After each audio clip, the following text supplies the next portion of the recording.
bihar hasiko da Bilbao Surfing Festival jaialdiaren 11. edizioa.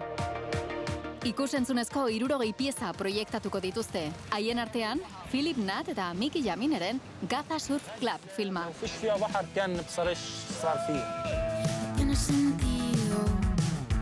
Eta ostiralean, Maren, Karlangas eta Morganen kontzertuak izango dira Bilbao Arenan.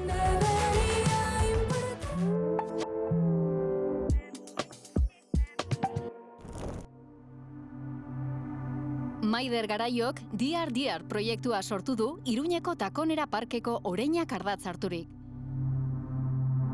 Erakusketa honek, animalia eta gizakien arteko lerroak hausteko eta errealitatea mugatzen duten definizioak gainditzeko moduari buruz hausnartzen du.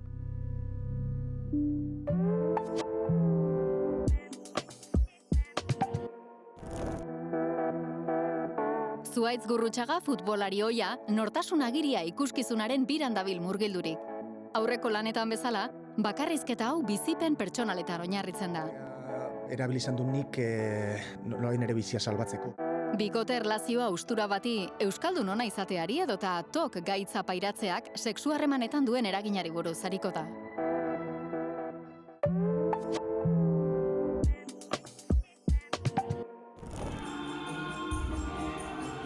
Pulse dantza ikuskizunak Zita Ostheimeren mugimenduzko adierazpen hizkuntza eta Álvaro Murilloren jatorrizko flamenkoa uztartzen ditu. Obra hau bizitzaren bitasunen esplorazio bat da. Bi gorputz harrapatuta, tentsio, askapen eta eraldaketaren etengabeko zikloan.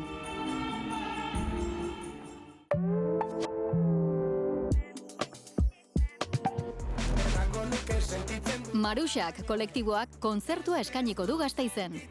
Travestismoa, musika eta euskal tradizioa uztartzen dituzte Maruxako kideek.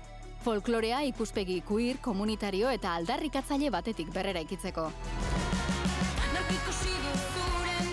Aurtengo Gaztea Sarietako artista berri onena kategoriako irabazlea izan den Nasker taldeak ere emango du kontzertua. Kulturplanik onenak EITB-ren eskutik.